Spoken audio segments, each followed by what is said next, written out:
마태복음 28장 사복음서가 다 마찬가지지만 이 그 마지막 장에는 전부 예수님의 그 부활 이후의 내용들이 기록이 되어 있기 때문에 이제 오늘날까지 기성교계에서 이 말씀을 해석하는 데는 여러 가지 분분한 이론들이 많고 나름대로 여러 가지 해석들이 많고 다 그런데 안식 후 첫날이라고 하는 것은 부활의 날이고 그 부활의 날 큰 돌로 바위 무덤 그 아구 그 문을 막아놓고 있었는데 힘센 천사가 내려와서 그 바위 무덤을 막고 있던 인붕해서 막아놔뒀던 돌을 굴려내고 그 천사들이 하나님의 전언을 마리아와 또 제자들에게 이렇게 하시는 하나님의 말씀을 전해주는 그런 내용으로 되어 있습니다. 오늘 마침 우리 이제 다음 시간에 이제 계시록 말씀을 나누는데도 보면 천사 이야기가 참 성경에 많이 나와서 사도행전에 보면은 사두개파 교인들은 천사 또는 영을 믿지 않았다 그랬고 바리새파 사람들은 천사, 영을 믿었다 이렇게 이제 말씀이 나와 있어요.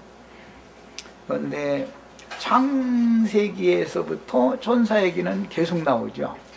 특히 창세기 그 19장에 보면은 한 번은 아브라함이 장막문에 앉았다가 두 천사를 대동하고 자기 집에 오신 여호와 하나님을 만난 걸로 돼 있고, 거기서는 두 천사가 아브라함 집에 여호와 하나님과 같이 대동해서 왔어요. 두 천사를 잘 기억해 두세요. 이제 어떤 데는 한 천사만 나타나는 경우도 있어요.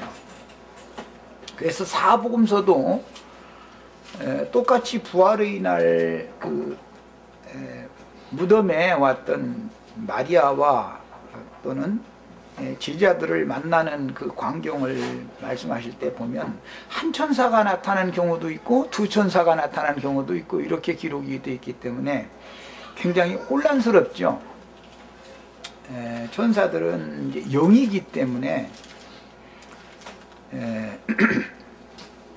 창세기 1장 26절로 28절 사이에 나오는 하나님의 형상과 모양으로 창조되고 만들어질 사람보다 앞서서 영원 전의 그 세계에서 천사들의 세계가 있었기 때문에 아담 창조 이후에는 천사를 창조하는 기록이 없습니다. 없는데 천사는 이미 있었다. 그러니까 사람이 창조되기 전에 그 천사들이 먼저 있었다라는 것을 이제 우리는 추측해서 다 알 수가 있는 일이죠. 히브리서 1장에서는 이제 여기에 대한 설명을 했는데 천사들은 사실은 오는 세상을 천사들을 순종하게 해서 오는 세상을 상속해 주려는 것이 목적이 아니고 오는 세상에서는 아브라함의 자손들에게 기업으로 불려주게 하는 것이 하나님의 마음에 감춘 뜻이다라는 것을 성경이 이제 설명을 하고 있어요. 그러니까 하나님의 경륜은 언제든지 큰 틀에서도 첫 것이 먼저 있어야 되고 그건 표상이고 예표, 모형일 뿐인 것이고 뒤에 두 번째 나타나는 것이 실상이 되는 건데 영원한 것이고, 그런데 물질계의 창조 세계라고 하는 것은 영원한 영의 세계에 대한 표상이기 때문에 물질 세계를 능력의 천사들로 하여금 다스리게 하시는 것이죠. 사람은 물질 세계를 다스릴 수 없잖아요. 해를 임의로 움직이게 한다거나 달을 뭐 움직인다거나 별들을 어떻게 움직이거나 이렇게 할 수는 없죠. 그래서 옛 창조 세계라고 하는 첫 새 하늘과 새 땅이 오기 전의 처음 하늘과 처음 땅에 있는 모든 만물, 이 물질 세계는 첫 것들이기 때문에 그 첫 것들은 천사들을 통해서 하나님이 다스린다라는 것을 알 수가 있어요. 그러나 이제 오는 세상에서는 새 하늘과 새 땅, 하나님의 영원한 그 목적이 이제 실현된 다음에는 천사들을 통해서 만물 만사를 경영하고 다스리게 하는 것이 아니라 구속받고 온전케 된 의인의 영들이 되어진 하늘 천사와 동등이 되어지고 사람을 거쳐서 그렇게 되어진 하나님의 사람들, 그리스도인들에게 오는 세상을 주관하고 다스리는 권세를 맡기는 것이 하나님의 경륜이다라는 것을 성경이 계시하고 있습니다. 지금 예수님의 죽음이라고 하는 것은 아담 세계, 예창조 세계의 끝이죠. 예수가 죽으면 아담 세계가 끝난 거죠. 아담은 오실자의 표상이었기 때문에 예수님에 대한 표상이었던 사람이죠. 이게 아담의 영원한 실상은 예수님인 거예요. 그러니까 그래서 아담의 표상으로 왔다라는 말은 혈과 육의 이 육신의 장막을 입고 세상에 오셨다라는 뜻이니까 아담의 표상으로 와야 되는 목적은 아담에게 내려진 저주, 물론 그 저주는 아담의 불순종으로 인하여 죄인이 되었기 때문에 아담의 모든 후손들, 세상에 아담으로 인해서 세상에 죄가 들어왔기 때문에 세상 죄를 없이 하시기 위해서는 아담의 표상으로 오셔서 혈과 육의 몸을 입고 오셔서 심판을 본인이 죄가 되시고 그 다음에 저주가 되셔가지고 예수님이 아담이 받을 심판을 예수님이 받은 것이죠. 그렇게 되면 아담에게 임한 저주 또는 저주를 불러들인 죄라는 것은 심판을 이미 받은 거예요.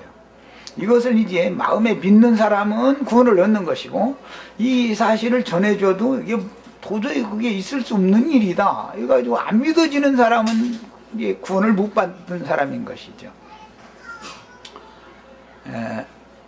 예수님이 육체로는 죽임을 당하시고 그것은 요한복음 14장의 용법으로 자면 내가 아버지께로 간다 이랬는데 육체가 죽임당하는 목적은 아버지께 그 영혼이 가기 위한 것이죠. 세상 죄를 대속하기 위해서 제물로 죽임을 당하시고 영으로는 살리심을 받아가지고 육체는 갈 수가 없는 거니까 영으로는 살리심을 받아가지고 모든 죄와 저주를 벗어버리고 영으로 하나님의 영광에 올라가시기 위해서 즉 아버지께로 가시기 위해서 십자가에서 죽는 거예요. 그게 내가 요한복음 14장에서 내가 아버지께로 가노니 가서 처소를 예비하면 이라고 그랬는데 육신의 이 장막집의 신전 성전이 허물어지면 사흘 만에 내가 다시 일으켜 세우리라 이렇게 표현을 하셨는데 그것은 부활된 새 몸으로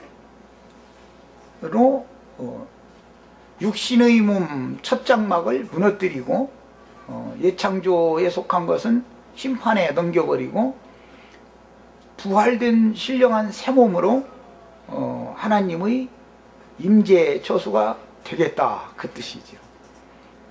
아버지께로 가셔서라는 건 육신이 죽는다라는 말이고 처소가 예비되면 이라는 말은 부활의 몸이 되어지는 것을 말한 거예요.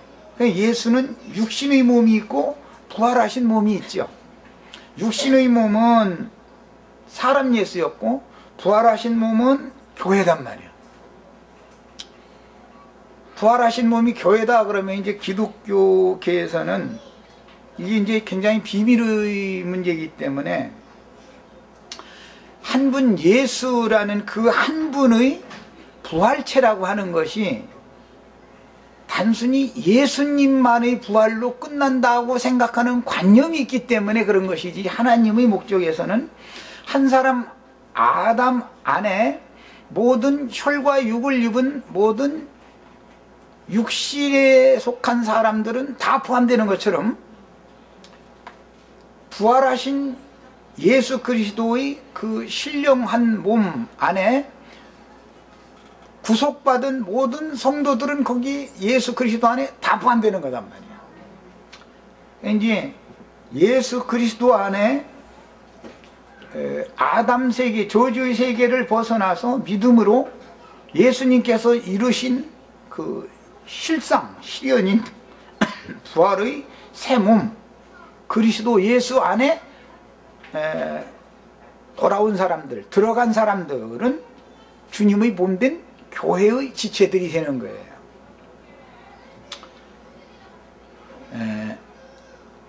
그 일을 이루기 위해서는 믿음이라고 하는 게 필요하고, 이런 믿음을 사람들에게, 그리스도의 믿음, 하나님의 계시로 주는 그 믿음을 사람들에게 전달하기 위해서는 통로가 필요한데, 그 전달하는 통로가 하나님이 부리시는 천사들이단 말이에요.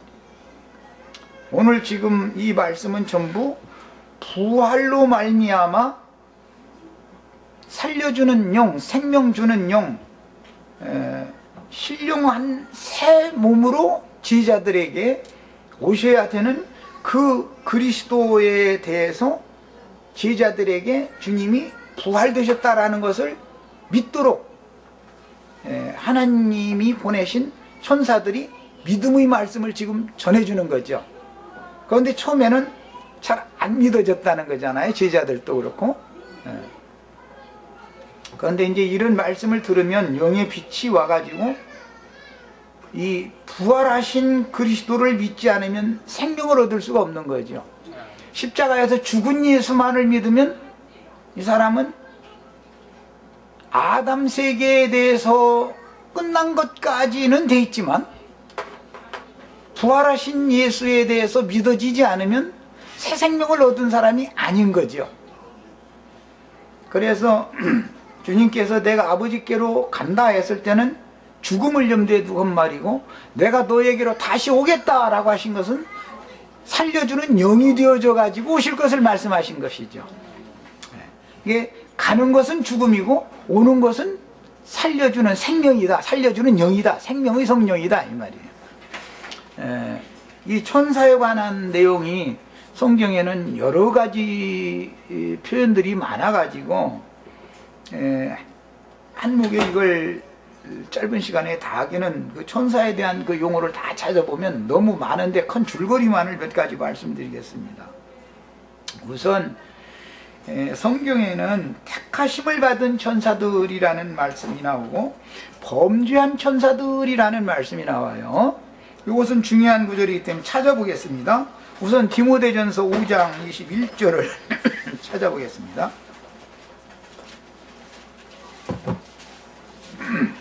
자, 찾으셨으면 읽습니다.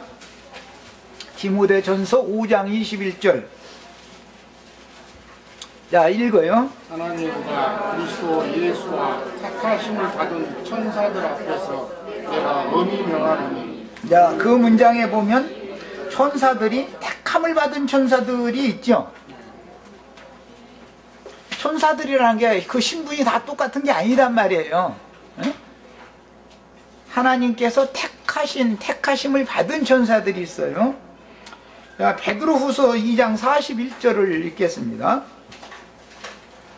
자, 그 반대되는 개념이에요. 자, 찾으셨으면 읽습니다.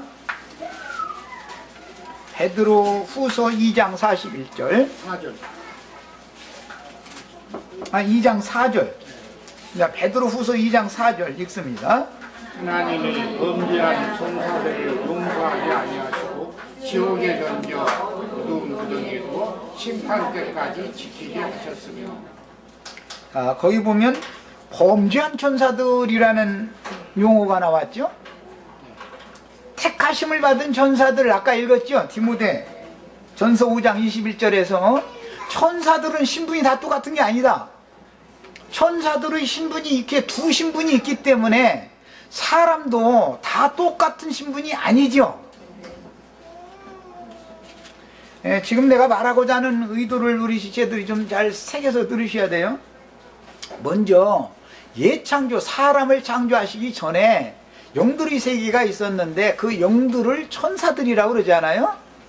그런데 그 천사들이 다 신분이 동일하게 하나님 앞에 선한 일로 쓰임받는 천사들만 있는 게 아니다 이 말이에요.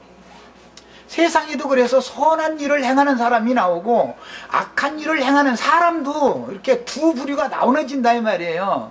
그런데 사람이 하나님 앞에 선한 일을 행한 사람은 생명의 부활로 일어날 거다 그랬어요. 지난번에 우리 얘기하다가 그 첫째 부활 얘기하다가 발성이 나서 내가 이제 그 지적도 하고 그랬는데, 그 대신 또 악한 일을 행한 자는 심판의 부활로 나오리라 이랬어요.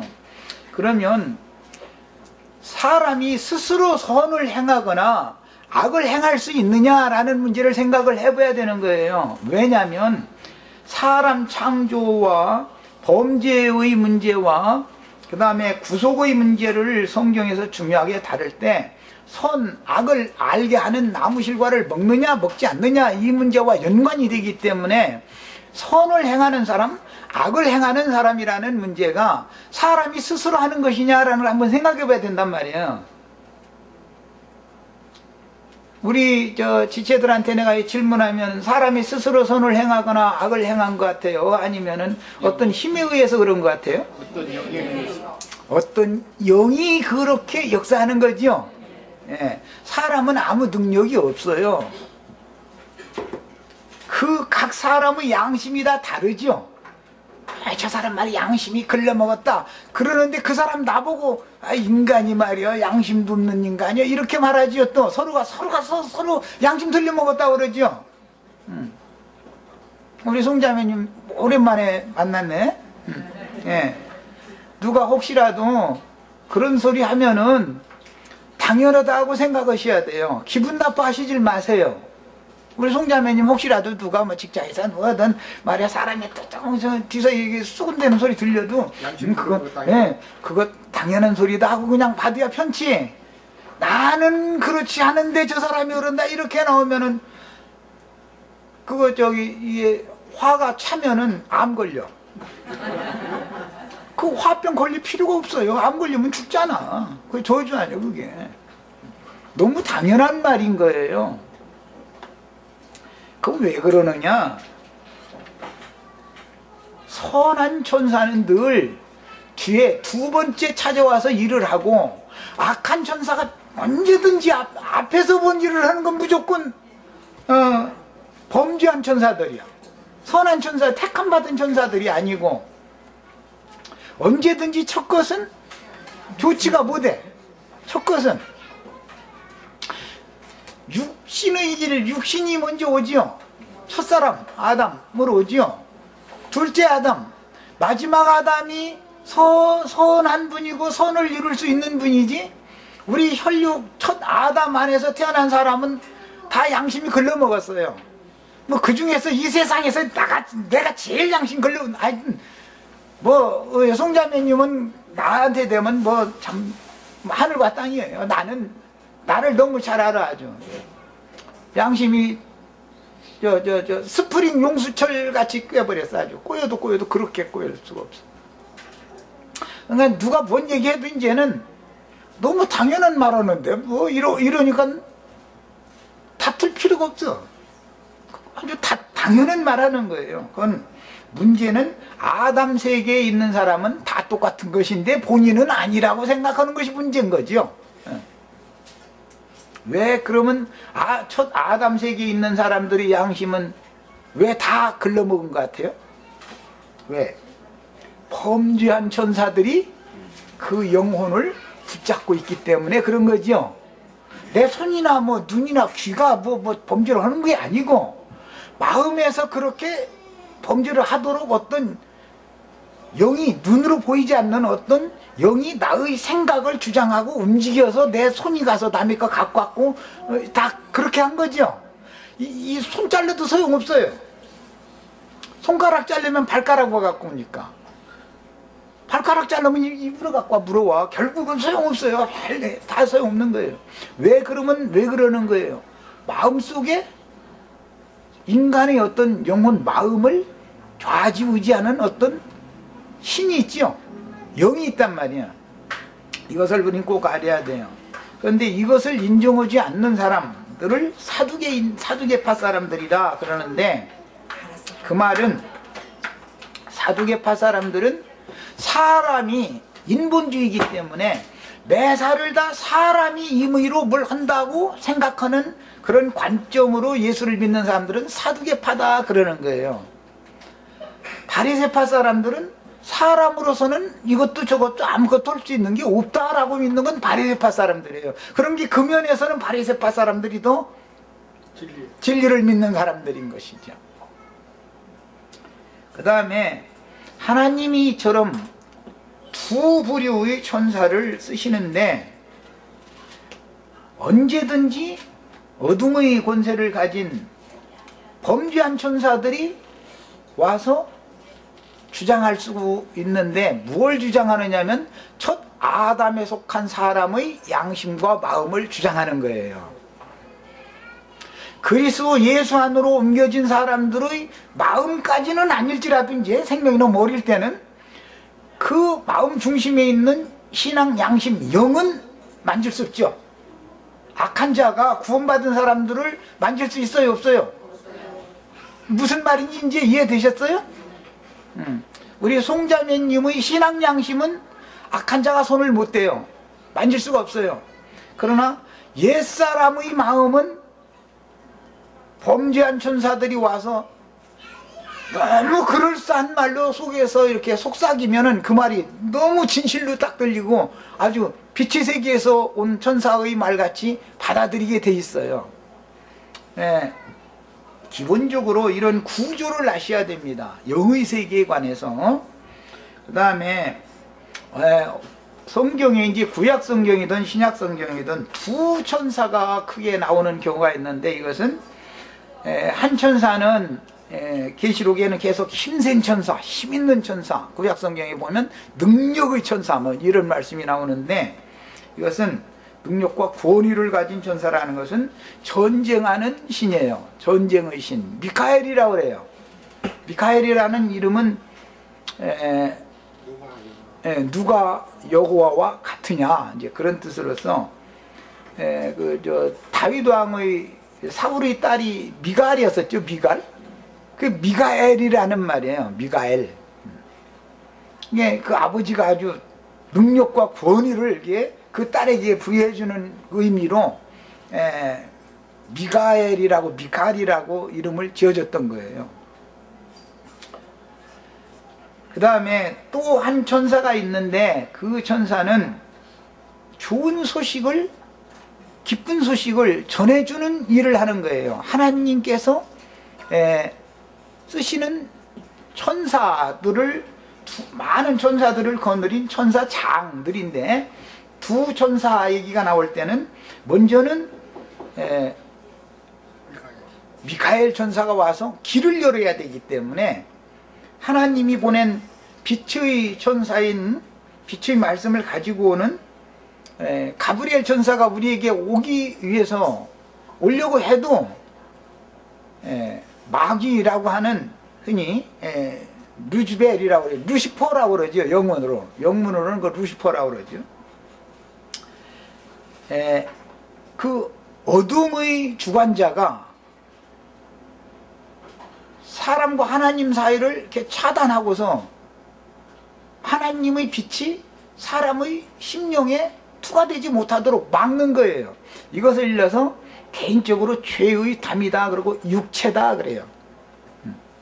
엊그제 우리 이 육체가 뭐냐고 그랬더니 이런 그래서 아니 육체라는 용어와 몸이라는 용어도 몰라가지고 어떻게 말해 남을 가르치냐고 내가 이제 나무라는 말까지 한 적이 있었는데, 이런 용어를 알아야 돼요. 육체라는 것은 창세기 6장 3절에서부터 비롯된 말씀으로서 하나님의 신이 그 사람의 심령 속에 함께 계실 수 없어서 버리고 떠난 사람은 육체다 그러는 거죠. 내가 사람과 다시는 함께하지 아니하리라 하시고 떠났는데, 왜 그랬냐면 저들이 육체가 됨이라 그러잖아요. 야, 그 육체가 되었다라는 말은 육신에 있는 사람이다 라는 말인 거예요. 로마서 8장에는 해석이 나와 있어요. 육신에 있는 사람은 하나님을 기쁘시게 할 수 없죠. 영에 있는 사람이 있고 육신에 있는 사람이 있어요. 모든 사람은 처음에 거듭났을지라도 육신에 있는 사람과 영에 있는 사람이 두 사람이 내 속에서 싸우고 있죠. 거듭나기 전에는 육신에 있는 사람만 있으니까 그냥 되는 대로 본능대로 살면 그것이 문제 될 것이 없죠. 그리고 이제 약간 양심의 가책을 받으면 누구는 안 그래, 더러운 먼지 안 나는 놈 어디가 있는데 이러고 그냥 넘어가려고 그러죠. 그런데 심령이 거듭나고 나면은 누구는 안 그래라는 것을 말을 내놓지를 못하게 되죠. 자꾸 속에서 어떤 어마어마한 능력의 힘이 역사를 해가지고서 결국은 내가 죄인이라는 것, 내가 그것에 대해서 잘못했다라는 것을 하나님 앞에 인정하고 토설할 수밖에 없게 만들어놔 버리죠. 그러니까 이것이 능력의 영이란 말이야. 능력의 영이에요. 그런 어떤 천사를 통해서 내가 구원을 얻는데, 이것이 히브리서에 나오는 말씀에 의하면 오는 세상은 천사들을 붙들어 주려 하심이 아니고 구원 얻을 후사들인 아브라함의 자손들을 붙들어 주려 하심이다 그랬어요. 그 붙들어 준다라는 말은 기성교계에서 주여 나를 붙잡으소서, 나를 붙드소서, 기도 이런 걸 많이 하죠. 그 말은 창세기 6장에서 하나님께서 나의 신앙 양심에 함께 계실 때는 나를 붙들고 계신 것이고, 나를 버리고 떠나시면 나를 놔버린 거죠. 하나님이 나를 놔버리면 나는 죽는 거죠.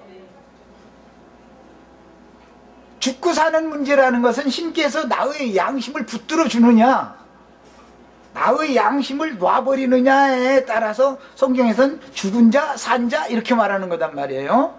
그래서 이제 히브리서에 보면은 1년 1차씩 대속죄절날 대제사장이 지성소에 가서 속죄소에다 피를 뿌려가면서 제사를 하는데, 그 목적은 왜 그랬어요? 양심상 죽은 자들을 살려서 살아계신 하나님을 섬기게 하려고 그런 거였었죠. 이게 모든 첫 아담 안에 있는 사람은 아까 송자매님한테 내가 얘기한 것처럼 양심상 다 살아있는 거예요? 다 죽어있는 거예요? 하나님의 신이 나를 버리고 떠났다라는 말은 내 양심은 하나님께 버림받아서 죽은 자다 그 말이지요. 양심상 죽은 자다 이 말이요. 모든 사람은, 그러니까 그 사람 양심 걸려먹었다 아멘 그러시란 말이에요. 그래서 그래야지 사람을 뭘 알고 그러느냐고 말이에요. 이렇게 나오면 구원을 못 받는 거예요. 천연적인 사람의 양심으로 어둠의 권세자 범죄한 천사들이 나에게 와서 속살거리면 그 속삭임을 정확하게 빛과 어둠을 구분해내 가지고서 어둠의 천사를 본의와 능력으로 물리치고 명하고 쫓아내고 할 수 있을 것 같아요? 천연적인 사람의 양심으로는 그게 안 되죠. 적당하게 타협을 하다가 나중에 가서 한 짝이 딱 되게 마련이에요. 누구든지 간에. 나 이제 이런 거 이제 얘기하느라고 이제 설명하느라고 길거리 가다가 어떻게 가다 보니까 박스가 하나가 떨어졌는데 얼핏 보니까 불구스름하니 이게 돈다발이 이제 5만원권으로 막 이렇게 한 상자 있다 그러면은 나는 교통사고 나도 상관없어. 저만 끼익 하고 서고서는 저쪽을 빗게 가라 하고 나면 결국 그거 가도 내 차에다 싣고 이제 가가지고는 그것도 이제 술수를 부려서 이제 또 몇 다발이라도 일단 다른 데다 감춰놓고 그 다음에 이제 파출소로 가져가지. 그 다음에. 있습니다. 그러면은 이제 정직한 사람이라고 이제 하는데 내 속으로는 다 몇 다발 다 해놓은 거 있거든. 뭐 그 돈이 무질한다 다 지금 난 그거 모른다고. 뭐 그 길거리에 떨어져 있어서 그 안에도 이게 다 그냥 풍산에 있었기 때문에 우리들 그 근처가 뒤져보라고. 그런데 10원 한 장도 안 나오는데 뭐. 그런데도 아니 감쪽같이 없어지긴 없어졌는데 못 찾아내 그거는. 난 이렇게 해. 우리 뭐 저 송자리님이 설명이 그러겠어요. 그런데 나는 그렇게 해. 이것은 다 천연적인 사람으로서는 마귀의 권세를 이길 수가 없다 이 말이에요. 왜? 신께서 나를 붙들어 주시지 않고 나를 버렸다, 놔버렸다 이 말이에요. 그것은 하나님의 신이 다시는 사람과 함께 하지 않겠다고 떠나셨다는 거예요. 결국은 그 하나님이 떠나셨던 하나님이 다시 오셔가지고 나를 다시 붙잡고 계셔야 나는 하나님의 영광 앞에서, 하나님 앞에서 사는 사람이 될 수 있죠. 그것이 구속사인 거예요. 하나님의 신이 떠났다가 후에 소망의 메시지가 선지자들을 통해서 인류에게 전해지는 건 뭐예요? 말세에는 내 신을 모든 육체든 이육체, 육신에 있는 사람들, 양심상 죽은 인간들에게 다시 찾아와 가지고 내 신을 부어주겠다. 떠나셨던 신이 다시 오셔서 그 신을 부음을 받으면은 그 신께서 나의 영에 계시면서 나의 양심을 딱 붙들고 계신 거지요. 야, 이것이 구원받은 사람이에요. 이게 거듭났냐 맞냐 이런 얘기 교리적으로 백날에도 쓰면서 지금 내가 이 천사에 관한 얘기를 하면서 지금 말씀드린 이 얘기가 이해가 안 되면은 뭐 거듭난 얘기 그 교리적인 얘기를 백날에도 다 그거 소용없는 소리요 그게. 그러면 결과적으로는 하나님이 나의 심령에 오셔서 나의 마음을 다스리시면서 나의 신앙 양심을 꽉 붙들고 계시면은 돈 감춰놓은 것까지 나중에 가서 도로 갖다 줄 수밖에 없죠. 사실은 내가 이렇게 훔쳤었노라고, 내가 벌받을 놈이라고. 그러면은 뭐 은혜를 베풀어 주면은 좀 가서 직결재판이나 가서 뭐 벌금 몇만 원 내고 오라고 하면 뭐 감사해야죠. 어차피 죄는 그렇게 진 놈이니까. 또 은혜를 베풀어 가지고 또 경찰관이 잘 판단해서 없던 걸로 하자고 그럼 이제 돈 액수가 딱 맞는다고 됐다고. 아 그러면 뭐 이제 완전히 죄를 졌지만 탕감 받아버리는 것이고. 그런데 하나님의 법에서는 탕감을 다 받게 마련이죠. 이제 세상법에서는 더 어머니까 또 아무래도 직결재판이라도 가서 벌금 내고 오라고 하겠지. 그냥이야 너 보내겠어요? 돈보따리 말이야. 몰래 갖다 몇 보따리 보따리 감춰놓고 나서 그거 찾으러 다니느라고 경찰관들 다 동원해가지고 지금 애먼 군인 애들 말에 다 해서 갖다 꼬챙이로 찍어보고 다녀서 그래 같더만 그 땅 다 파보고 별짓 다 했는데 그렇게 여러 사람 고생시켰으니까 아무래도 그냥은 용서 못 받는다 하면 그것도 징역 안 간 것만 해도 감사해야죠. 만물 받아 안 갚치면 되죠. 이런 것이 너무 주관적이고 실제적이야 구원받은 사람이다 하는 말이에요. 그 다음에 이제 한 천사만 나오는 경우가 있어요. 이것은 구약 성경을 읽다 보면 여호와의 사자가 나오는 경우가 있는데 여호와의 사자는 여호와 자신인 경우가 참 많죠.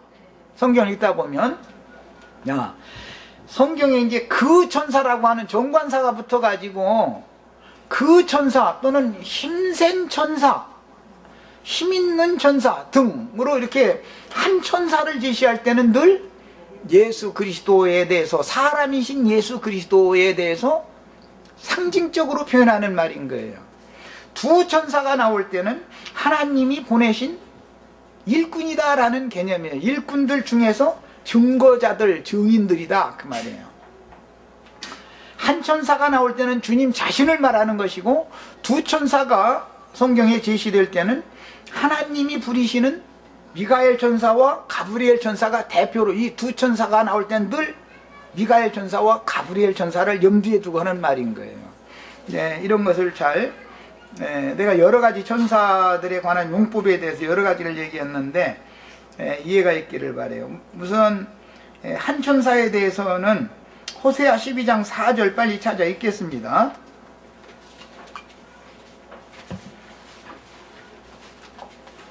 그 호세아 12장 4절 보면 창세기 32장 사건을 거기서 영적으로 호세아 선지자가 이제 해석을 하는 말씀이 나오죠.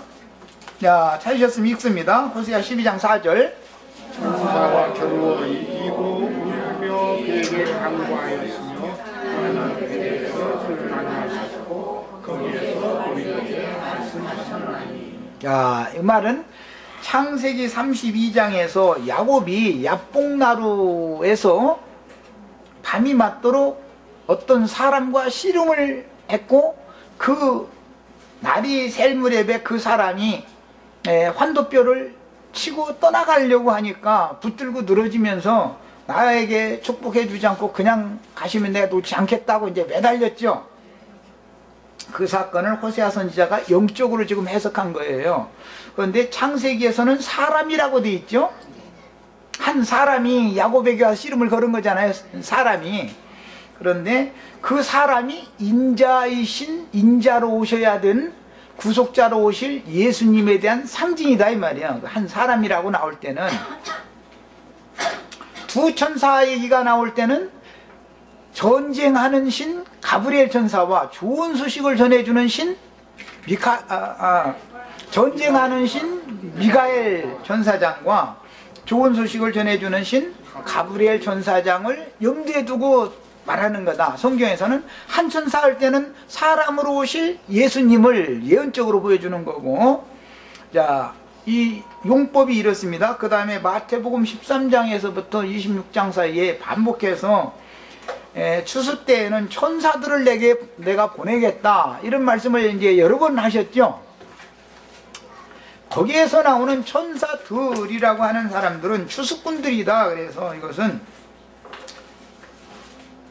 추수하는 말씀을 맡은 사람들을 말하는 거예요. 거기서는 성경에 천사들 얘기가 나올 때, 다수의 천사들 얘기가 나올 때 단순히 예창조 세계에서의 천천만만의 천사들이라는 말씀과 대별되는 어떤 추수꾼 등 어떤 사명, 사역에 관한 천사들 얘기가 나오면 계시록 1장, 2장, 3장에서 보여주는 것처럼 7교회의 사자들 할 때 그게 천사들인 거예요.